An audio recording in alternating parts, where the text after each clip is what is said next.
about life after Stake Wars. A lowdown on keeping the community buzz alive on the Galaxy platform and how our Ambassador Engagement Guild creates a great place for learning and bringing creative A game. Jim's got the reins next, talking to us through the mini space race, its launch structure, the switch from 3G to 3H, and many other very important points on this. Please don't miss the Q&A at the end of the session. Your thoughts and questions matter a ton. Come on, let's chat it up and make this awesome. Drop mic to you, Nazar. Hey folks, I don't think I need to speak as much as I need to click buttons. So we don't really have like any special thing to end stake wars. So what I will do, I will submit a transaction, just with piece of text with system remark saying stake wars end here. And let's give it a few blocks to make sure it's not reorged. And I'll post a number in the chat. So I think we are good. And let's see. Yeah. So the block number is 1,040,169. And let me make a proper link to it in the Explorer so everyone can see. This is the last block for which we'll be counting rewards. Everything after that is beyond stake wars. Thanks everyone for participation. Thanks, Nazar. Yeah, so that's it. And that is how we end Stake Wars with the announcement of the block. As Nazar says, he's just indelibly marked the blockchain with a remark so that we can come back and check it at any point in the future. It has been a wonderful journey, and we really appreciate everyone who's come along on it with us. Speaking of which, Emil, do you want to take us through some of the highlights and a bit of a roundup for Stake Wars? Yeah, of course. I'll be happy to. Thank you. Hello everyone, and today, as you know, we announced the end of the stake wars, with Nazar setting a block to end the incentivized phase of stake wars. This marks the end of the campaign, and transaction fees are no longer counted towards a share of the rewards pool. The team will leave the network running for an extended phase for cooperation. Participation is optional and entirely at operators and nominators' discretion. It will be an opportunity to experiment with the pressure of a more collaborative, friendly stage to help us discover, define, and solve problems. Our aim is to get as many issues as possible raised into GitHub for core contributors to address before mainnet. And in our opinion, Stake Wars has been an incredible success. Together with you, we tested the crucial component of the subspace network, namely decoupled execution. It was an idea tracing back to the original white paper, the key component in solving the farmer's dilemma, where farmers will only confirm the availability of transactions and provide an ordering, while operator nodes execute the transactions and maintain the resulting chain state. For our operators and nominators, we provided a fun and incentivized environment to learn about the domains and important functions both operators and nominators provide. It was incredible to see the level of the participation that we got, and it was truly amazing to see the numbers of operators and nominators crawling up every single day. But we'll get back to these numbers later. We're thankful to every single one of you who participated in Stake Wars, everyone who asked questions or raised any important discussions, for everyone who faced an issue and shared it with us so we could work on an improvement and enhance your user experience. Thank you to every operator creating a friendly environment for our nominators. It was so great to see some ideas that you came up with. Additional token bonuses for staking with them, or a lot of people said 0% nominator stacks, POAPs for staking, and all amazing promotional messages describing your setup. Witnessing all this was incredible. One important note though, if you are no longer planning to run an operator's node, it is very, very important to deregister it.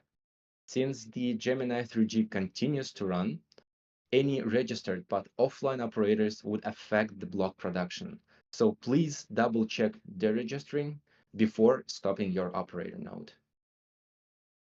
As I mentioned before, we've seen some incredible participation in the stake wars. So let's take a look at the numbers. More than 90 operators registered in the first 5 hours after the whitelist removal, with over 100,000 TSSC locked. 150 operators with over 300,000 TSSC stake during the first week. 439 nominators staking over 100,000 TSSC after just 3 days of of phase 3, where we invited nominators to join Stake Wars. And some final numbers. 320 operators taken 536,000 TSSC, with 1,054 nominators taken 318,000 TSSC. As you can see, this has been a truly incredible journey. As exciting as it has been for us and the community, we have tried our best to provide support and answer questions in the related operators and nominators channels in the Discord. In the last 2 months together, we've put over 3,000 messages in these 3 channels. Jim and I were very active, but it wouldn't have been possible to answer all questions to everyone if it wasn't for your help. We would especially like to thank Wezel, Kirill USD, You Need Me, Zorinox, Deutscher, Reborn, Jonathan, and Shasi for your amazing support in the channels. All questions and conversations in the chat helped us improve our documentation and make it friendly to use. And your feedback on the subspace staking interface helped Mark polish the interface and make it more powerful and easy to use, especially compared to the Polkadot.js interface. We're always open to your feedback and proud to be building the best products based on your suggestions. There were some great initiatives along the way. It was great to see the Stake Wars Phase 2 countdown timer created by Zolkis and the Subspace native NFT they offered for staking with them. And when Vexer offered 5% welcome bonus of the total stake amount to their nominators, or when operators were showing off their hardware to prove the nominators their high uptime. Thank you for everyone for participating once again. It was truly, truly amazing to witness. Jim, would you like to share your experience and tell us how the Stake Wars went in your opinion? Yeah, absolutely. Thanks, Emil. I'd just like to begin by, sharing that exact sentiment. Stake Wars would not have been the success that it has been without everyone's participation. And we've name checked some of our the guys that we really stand out in the channel, but everyone's contributions are truly appreciated. And we're really super grateful for the participation and engagement of both operators and nominators. It was said in the chat, I love seeing those numbers. I feel like there should be a graph. I am planning on putting together a roundup forum post, so we've got it for posterity. But absolutely, it was wonderful seeing these novel operator, marketing campaigns, as you mentioned, stake with me and you get some rebate, NFTs. Zolkis, no one wanted the NFTs. I'm sorry to hear that. It's you can lead a horse to water, but you can't make it drink. I thought it was a wonderful idea anyway. And yeah, I'm hoping that actually, Zolkis, you may be able to contribute to something that's coming up in a bit. So yeah, first of all, I just want to say my truly grateful and my sincere thanks to everyone who made Stake Wars what what it was, and unmitigated success is the way I keep characterizing it anyway. So I just wanted to highlight a couple of other points. While we were running Stake Wars, there were some upgrades. So first of all, one of the things that really stuck in my memory was the fact that we tightened up key management. The initial version that we released of the operator came from a place where development and spinning up quick test environments was the name of the game. But we got great feedback. I particularly remember Brightly Stake. I know there were others who guided us, but we got wonderful feedback from operators who soon identified that storing keys in plain text on the file system is not going to be appropriate security for mainnet. So we quickly iterated on a solution, taking on community feedback, and the devs released a code update and additional documentation that Emil put together to implement a more robust key management process. So obviously this is exactly the kind of thing that we wanted to achieve with Stake Wars. It was designed for us to shake down this process, feel for the rough edges, and sand them down a little bit. And another exciting update that we pushed out that again it sticks in my mind is we updated the logging so that we could identify our equivocating operators. So operator, I think it was 142, infamous rather than famous, I'd say. Yeah, whoever you were, you continued to equivocate for quite a while. But we appreciate it's a test net, and we took a relaxed approach because it's new to everyone. Though equivocating on mainnet, it is very likely to be a slashable offence. In fact, I'd say it's a foregone conclusion that it will be a slashable offence. So we will make sure that the messaging around equivocation and how it happens and what will happen to you if you manage to run two operators with the same key at the same time, we'll make sure that that's clear come mainnet beta. Having said that, there were no major upgrades or resets required, which is, of course, no mean feat. And I'd like to take a moment to name check Ved and Ning, who have been the engineering architects of our success here. There's no doubt about it. They are the main guys when it comes to domains and decoupled execution on the code side. However, I don't want to detract from the great staking design work of the wider team. It does involve everyone, but again, I want to shout out Jeremy, our CTO. I think he's on the call. He's always had time to explain to me, at least, the finer points of how domain epoch transition accounting works. Cool, that's a bit of a tongue twister. To me, and Daria, of course, always there, our researcher. And something wonderful about Daria is she always hits the difficult design questions head on without hesitation. I really admire that quality. And yeah, it might look serene and kind of complete from the outside, but there's a lot of questions and design work that goes into all this to make it look so smooth and operate so smooth. And we are really lucky to have everyone, all these guys working on the project, and the whole engineering department, everyone who was involved. It was a really great experience, really smooth. I did set expectations that we're probably going to blow up and have to reset everything and start again. But yeah, the testament to the design and the implementation. And speaking of design, my last point I'd like to make is that we do have staking version 1.1 in the works. So looking to the future and what's coming next, there are a number of refinements to the staking design that we're currently working on. Some items have always been on the roadmap, but some are based on observations and feedback as a direct result of Stake Wars.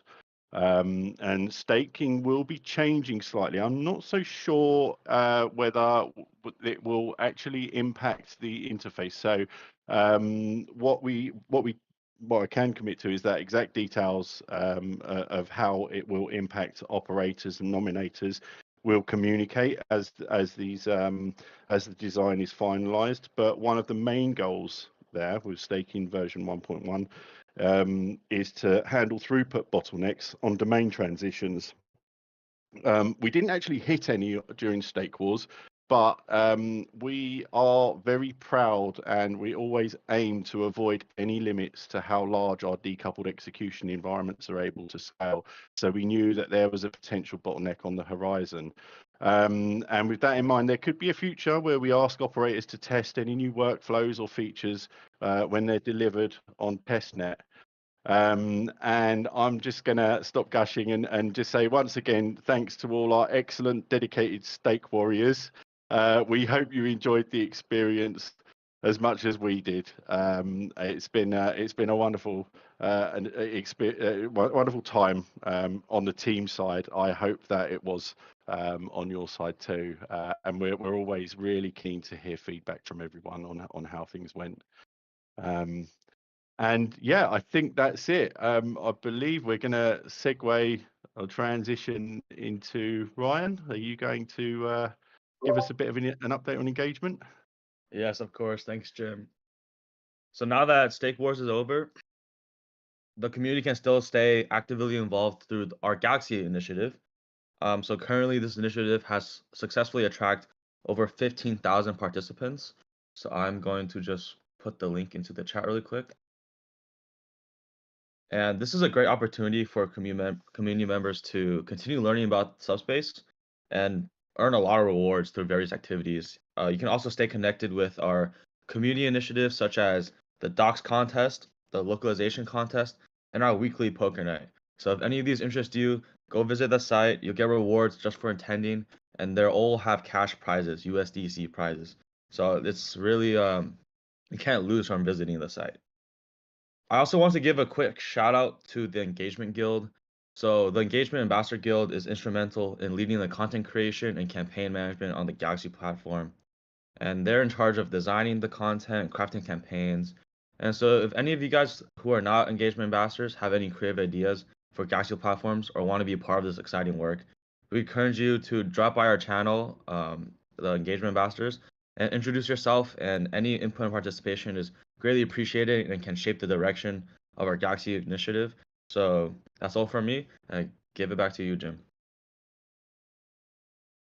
Thanks, Ryan. Yeah, great. 15,000 Galaxy participants. That's amazing statistic to be able to drop. So you got me again, and yeah, I'm going to be talking about something that I know many of you are going to be interested in. I noticed we're audience 100, lovely, a nice round figure to start on here. So yeah, I'm going to be talking about and breaking down the launch of Gemini 3H, probably our most anticipated network so far.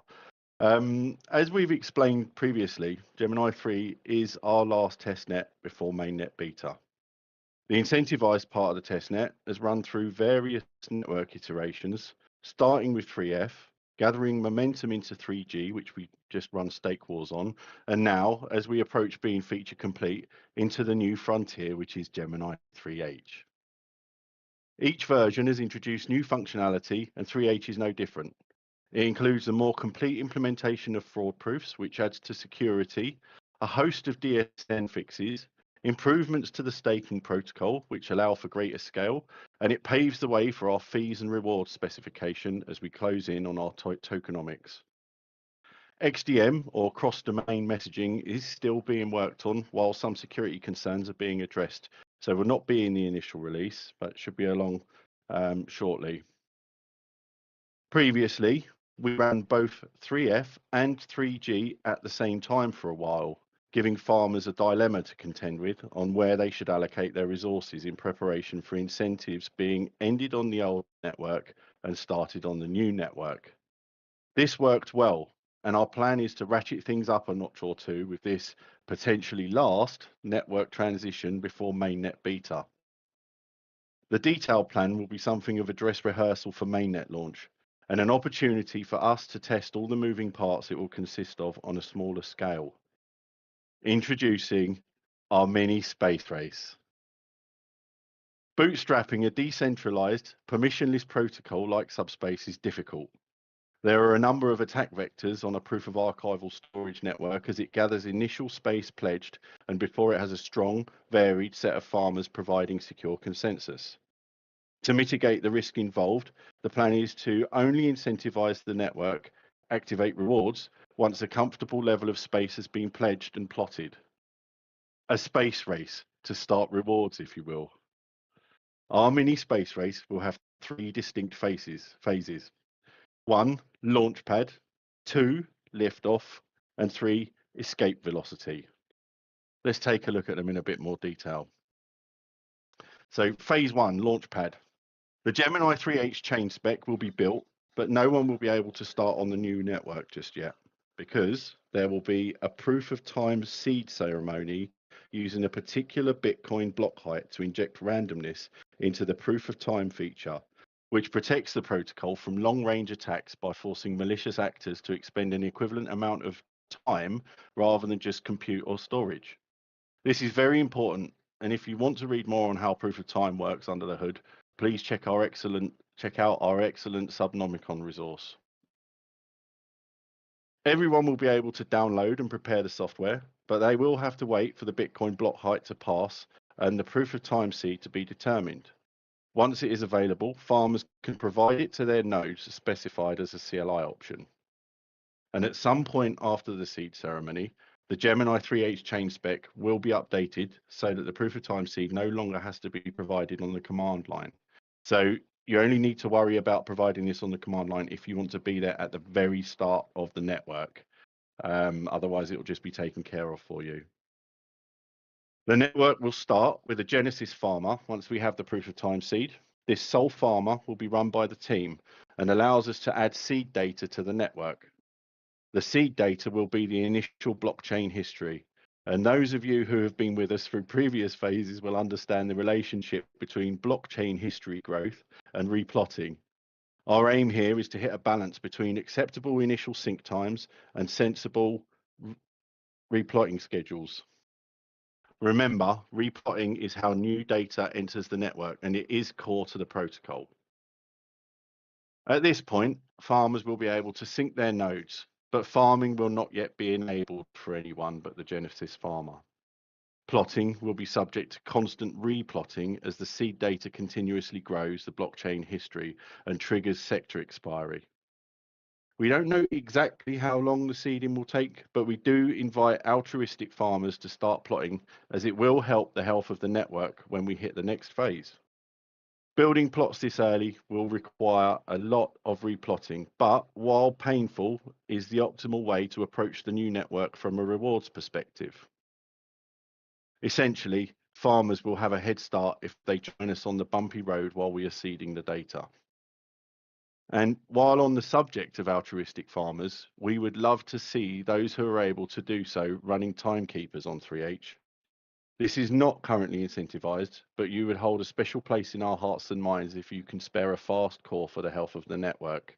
And I want to take this opportunity, I want to make an extra special appeal for timekeepers, especially those who have access to the fastest cores available on the market and can spare us one.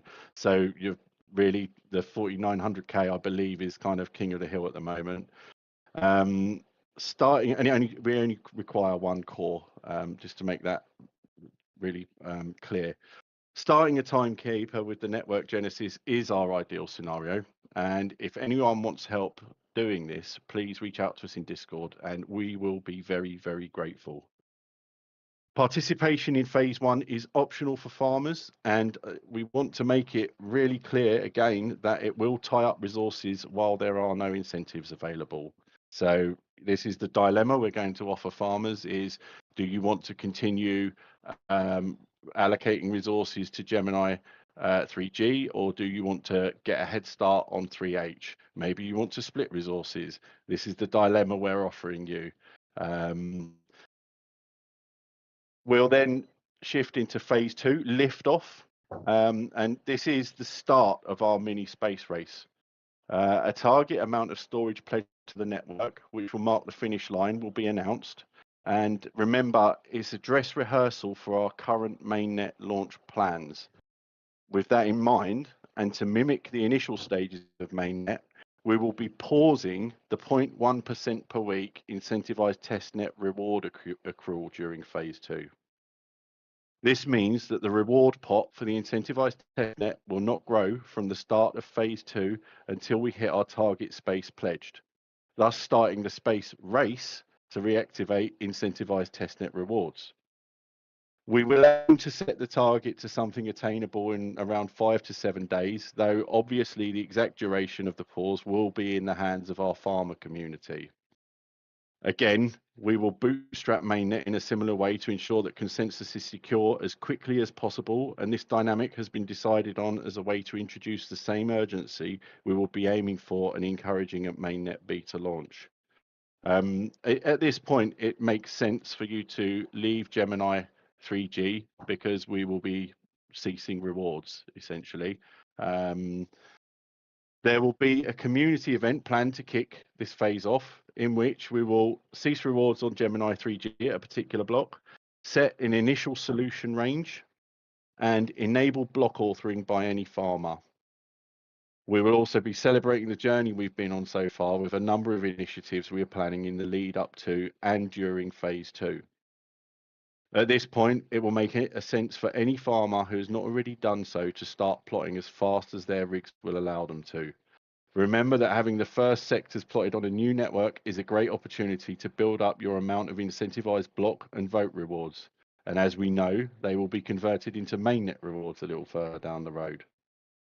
We will all be watching the space pledged growing anxiously as it gets us closer and closer to phase 3, escape velocity. For those of you who experienced the Ethereum merge when the network transitioned from proof of work to proof of stake, there will be a familiar vibe to this phase. As the community will be responsible for hitting the target space pledged, we will not be able to accurately specify a time up front for when we reach escape velocity. It could happen at any point in time and at any time of day. The team will keep the community informed regularly on the progress towards our goal, and as we approach the final few terabytes and gigabytes, there will be another async community event in Discord, where we hope as many of our wonderful members as possible will join us for the final countdown. Once we hit the specified space pledged, which we calculate by measuring the solution range, rewards will be activated and farmers will start to see TSSC accruing in their accounts.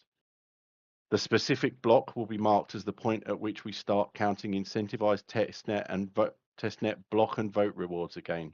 It will also trigger the continuation of the reward pot accrual of 0.1% of token supply per week. It would signify the space race is over. Phase 3 will be ongoing as we digest how the space race went, test the new features of Gemini 3H, and finalize our plans for launching mainnet beta, where things will get really exciting. So just to sum things up and set expectations here, we continue to be transparent that our exact schedule will always depend on how the network behaves.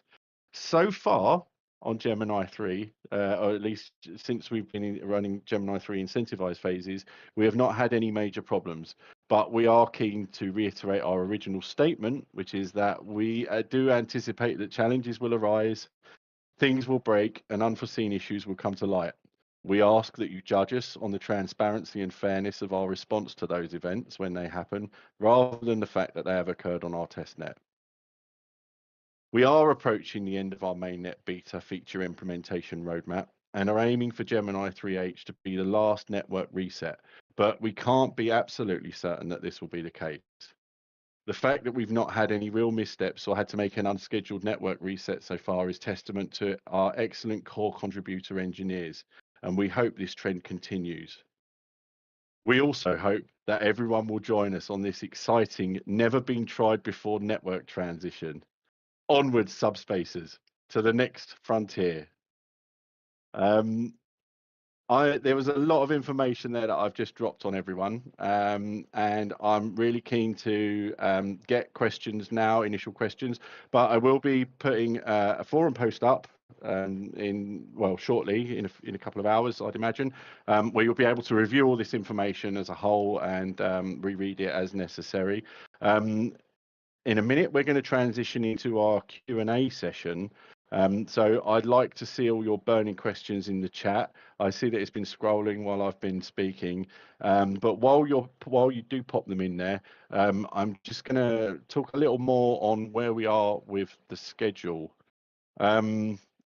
So those of you here to get a firm date for the start of Gemini 3H, and I know there are plenty of you, I'm afraid I will have to disappoint you today, but please keep an eye on our social channels as we'll be announcing everywhere as soon as we have clarity on the exact timings. We may need to move fast between announcing and releasing this new network. We do have a date in mind, but as always, I'll remind everyone that software development is not the same as producing bricks or tins of beans, and we are a little behind our originally planned schedule. There are still some critical pull requests outstanding before we can cut our next release candidate, after which we'll be shooting for a period of stability on our internal DevNet before announcing the start of our mini space race. So while I can't commit to a date on this call, I do commit to keeping everyone in the community updated with news as soon as it is available. Hopefully, that's not too low a subject to end on here. But I am keen to hear any questions. Guys, I've talked for ages now. Does anyone want to cherry pick some questions to answer while I scroll and catch up? Yeah, of course, of course. Thanks, Yeah, Emil. I just scrolled through the top, and the first question was by Dimako. Can we shut off operator node? Yes, yeah, you can shut down your operator node, or you can leave it running. It's just it's no longer incentivized. We would really appreciate it if you can keep it running, but of course, it's up to you to decide whether you still want to run it or not. But just as a reminder, if you do decide to turn it down, please deregister before turning off your operator's node. Okay, scrolling a little bit more. Question by Alexander. Hey guys, does it mean that farming isn't incentivized also? No, at the moment, since the Gemini 3G is still an ongoing testnet, it's still incentivized. So Gemini 3G remains incentivized until we transition to Gemini 3H. And then, of course, Gemini 3H will also be incentivized. Yeah, so Scrolling farming is still incentivized right now.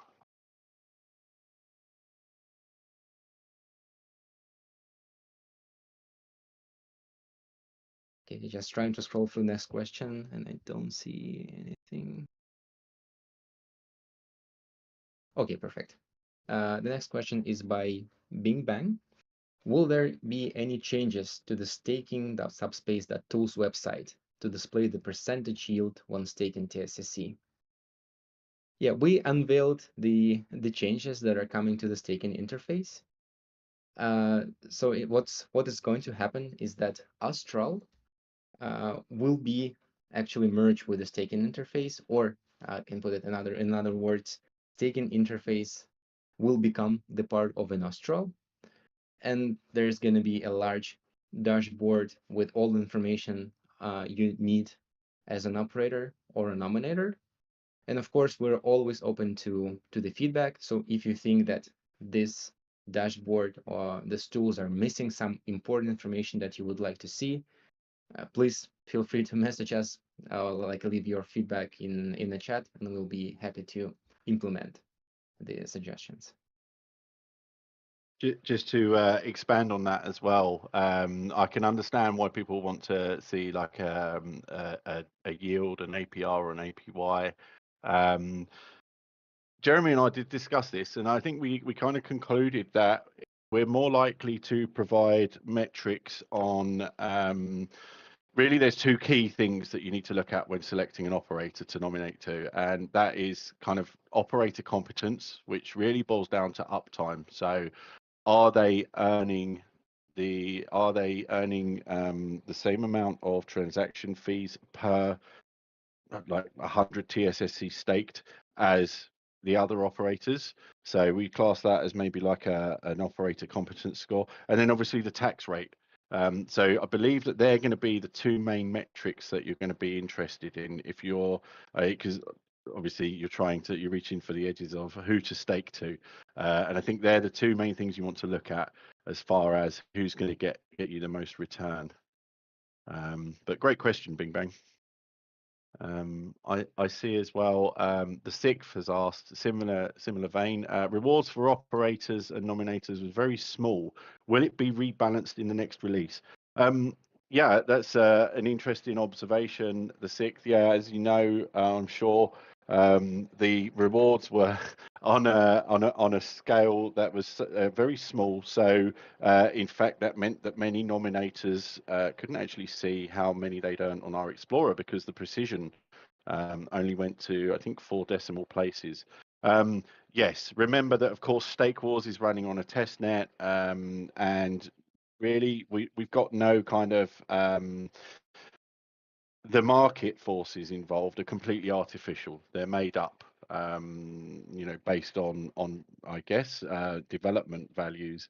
But yeah, you would expect that there'd be values that you can actually see. As far as rebalancing them going, I would expect, rather than rebalancing, I'm just going to say that you would expect that a token that has value would actually it would make sense because you're going to have market forces setting the price for transaction fees and block space going forward. So yeah, just be aware that Stake Wars is a very kind of contrived artificial environment it was run in. But great question again, the sixth. If it Hake Hardware, sorry, Emil, did I steal your? Are you going to No, go it's then? okay. Please go ahead. Okay, yeah.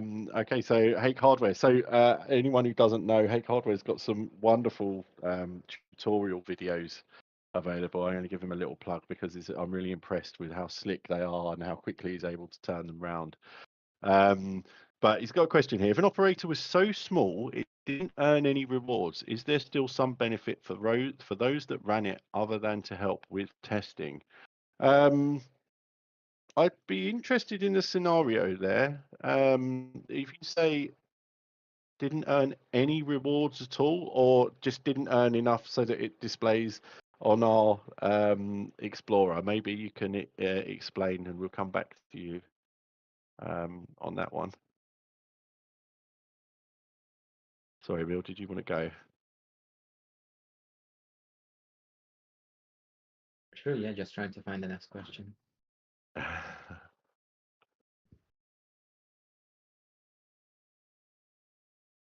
Okay, the next question is by Zolkas. I've read all the docs, but cannot find an answer. Is there any way to use Subspace for storing NFT metadata, similar to IPFS? Yeah, that's a tricky question. I don't think that we cover that in the documentation, but it is definitely possible.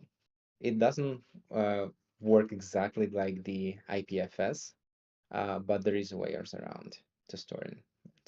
Yeah. Let me chime in maybe on that. In the past, we had separate palette which was designed for this purpose. We kind of stopped really using that, and it will not be part of the next network. However, you can still technically sort of do it. In Substrate system palette, there is an extrinsic called remark. That's the one I use to mark the block that ends Stake Wars. You can upload the file there, and you will have to pay for storage, of course, but then that file will essentially be in the extrinsic data of the blockchain. The difficult part then is to actually get it from the blockchain. So it will be technically written into the history, but you will need to find a way to identify which piece at which offset in the global history of the blockchain it actually is located at. If you know that location, you can later download the piece from one of the farmers on our huge network and then reconstruct the data. But it might be a little bit challenging to do all of that manually, but it is possible. Thanks, Thank you, Nazar. Nazar. So if I understand correctly, that would be like storing it in call data. Essentially, yes. And for the palette object store that we had, there was a special process that was looking at things uploaded and creating object mappings for those. So there was like information available. I don't think it's available for Remark, although we could technically do that. But you will essentially have to find a way to map your data onto global history. But once you have that, then you can recover it anytime. Thanks, Nizar. Okay, I see Crypto Addict, I think is the next question. Any reward for Galaxy participants? Good question. We do have some campaigns will offer the OAT, which I believe is like the Galaxy, one of the Galaxy tokens. I'm sure Ryan or Pradeep can correct me if I'm wrong here. But yeah, we at the moment really you're competing against the leaderboard, where we are still deciding on how exactly we'd like to reward guys who are top of our leaderboard. We are still kind of experimenting with the platform to a certain extent. But any reward for Galaxy participants, only the OAT, which you will see, that's offered on the campaign when you look at our area on Galaxy. Thanks, Crypto Addict. Jamie, if I may compliment, yes, the OATs, which is a Galaxy utility token that has some value at scale. And as you can see on our campaign list, most of our campaigns do offer the OATs, and there's a leaderboard. We do plan also to somewhat reward those at the top. So yeah, we do encourage you to participate, whether or not you get OATs, to get a special pole position at the leaderboard and be rewarded. Thank you. Thanks, Radik.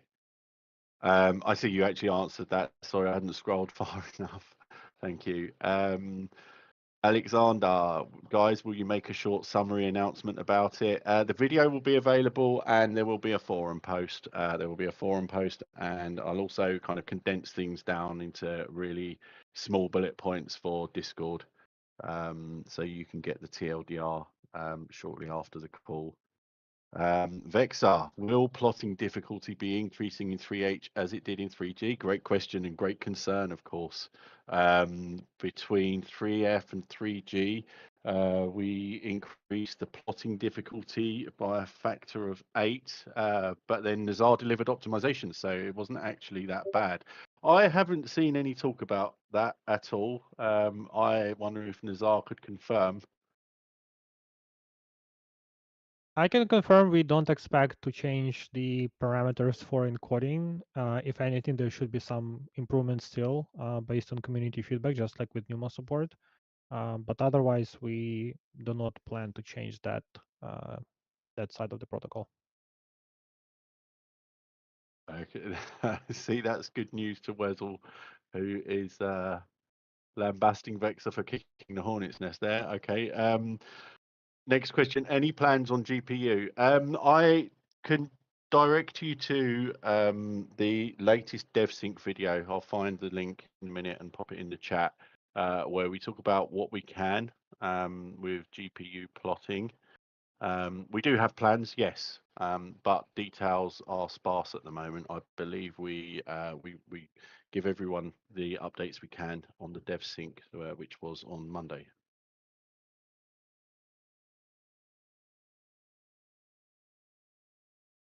Trending, has final ambassador program been selected? So the application has been closed, and now we're going to work through those applications.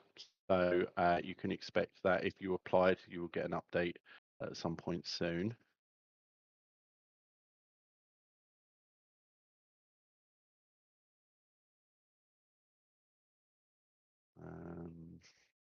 Are there any more questions, guys?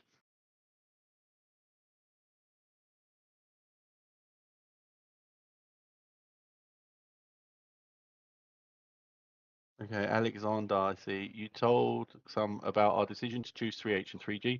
Does it mean that every one of them will be still active? Um, okay, so the full details will be in the blog post. Again, you can kind of digest them at your leisure. But what we're going to have is an overlap. So we'll be running 3G incentivized, and we're going to have 3H start unincentivized. Okay, but then we're going to stop incentives on 3G after 3H has been running for a little while. And then we're going to start the space race to activate them on 3H. So um, essentially, there's a bit of a ballet there as to where are the incentives going to be. You can put all your leave all your resources on 3G till the bitter end, but you may pay a penalty on the startup of 3H because any farmers who jump over early obviously are going to be further along with their plotting. And as soon as we activate rewards, it's a dilemma that everyone has to make their own decisions. Maybe you want to allocate some resources to to 3G while you set some up on 3H. It's a decision that you will have to make. There is no clear direction from the team. We purposefully done it that way.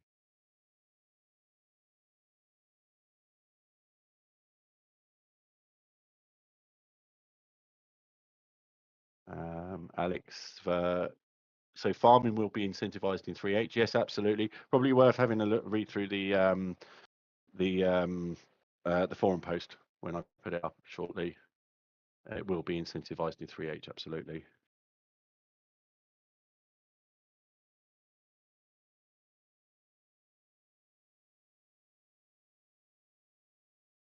Mainnet VAMSIC node, mainnet launch on February 14th. That is the latest information we have. Yes, absolutely. Btrador, is it fine to leave our TSSC staked, or should we withdraw it from the operator? That's a great question. So it's entirely up to you. Obviously, we've now stopped rewards on stake wars. However, if the operator leaves their operator running, maybe they want to, maybe they want to test how migrating servers works, or maybe they want to try out some different parameters on their node to see what happens. Absolutely, we'll be leaving. You'll be able to run an operator on 3G as long as there are farmers on 3G, which historically not everyone will jump over immediately. Although we are expecting this space race to kind of galvanize many into that jump over. But essentially, if you want to continue playing with nomination, essentially now the pressure is off. So if you want to try redelegation, if you want to see what happens if you nominate to a 100% index operator, all those things that maybe you thought, oh, I wonder how that works. Now's the time for you to experiment. It doesn't hurt. You're not losing any rewards anywhere. The incentivized testnet, the farming incentivization, is based on the block and vote rewards that you win, not the TSSC in your wallet. And there's now no incentivized rewards for earning transaction fees from nominating to an operator or even running an operator. There is, of course, bragging rights in the operator and nominator channels, so you can go and lord it up in there if you're able to capture even more share of the transactions that are going on. I'm not sure how long Jeremy's going to continue with the transaction load on the network, but I can provide an update. I can ask for clarity on that. Great question.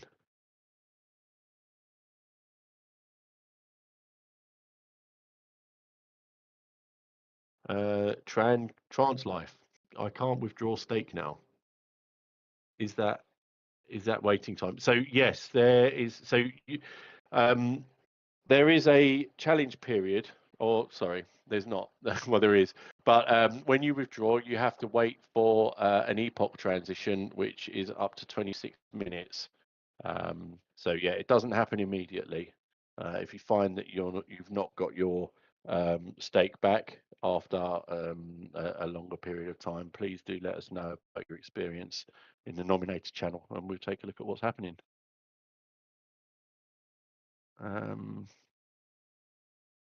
Any more questions?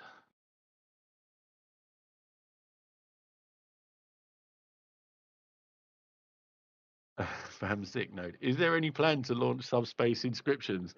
That's a hot topic.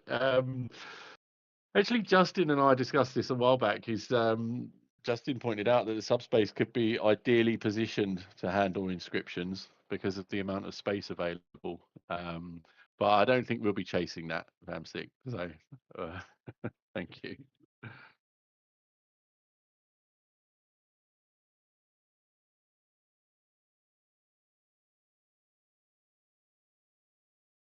So, Jonathan, why has storage been deprecated? That's a good question. As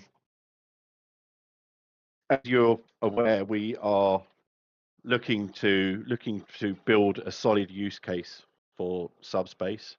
And while we see a future with storage in it, we are heading towards a somewhere where we're more concentrated on being able to leverage domains as an execution environment.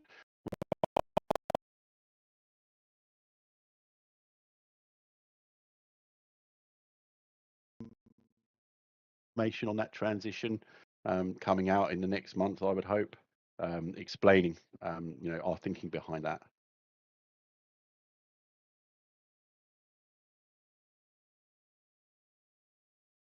Zealot, when will the tokenomics release? Unspecified, but be rest assured, Zealot, keep an eye on our announcements channel and you'll be one of the first to know.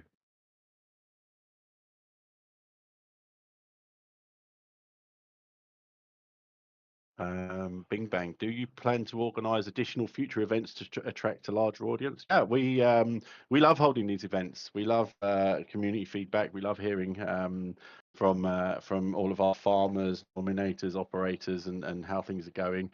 Yeah, so we know that we're going to have an event for the kickoff of the space race.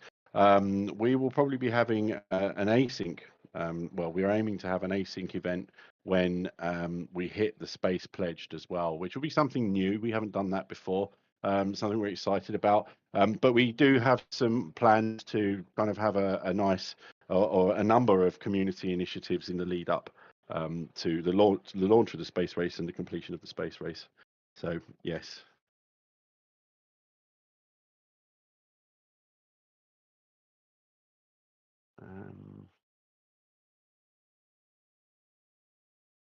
Any more questions, guys? Anyone else on the stage?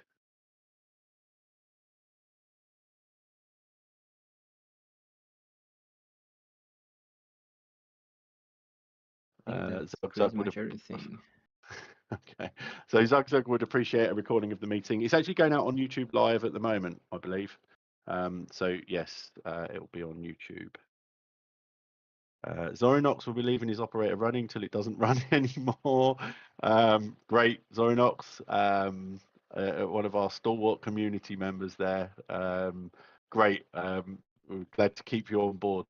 Might want to migrate it over to 3H when we start operation on there, but we appreciate the fact that you're going to help us continue to test the network.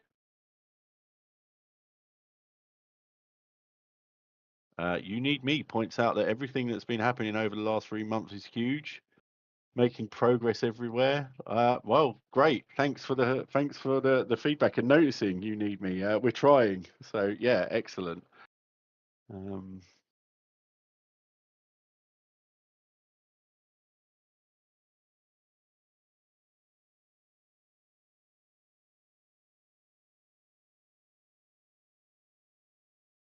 Okay, so Zorinox does have a question. In a call maybe 2 or 3 months ago, you announced public token sale in Q1 2024. Any updates? No updates, I'm afraid, Zorinox. Watch this space. CryptoJack IRL. Are there requirements somewhere for timekeepers, CPU speed, number of cores, does VM work, etc.? I'd be wary of using a VM just because the abstraction is going to eat some of your CPU resource. Let me see if I can find the docs for you. Okay, Nazar has answered. William, I'm not sure what you mean. Who are eligible to be to mainnet? Okay, and I think we're caught up. Let me just find the timekeeping docs here. And we're at time, so things have worked out very neatly. So I guess there's not much more to say, but certainly from me, thank you very much everyone for joining us today. Keep an eye out. I will be putting links to the forum post in Discord in a short while. And yeah, cheers everyone. Thanks, everyone. Have a good day. Thank you, everyone. Thank you for your engagement and participation.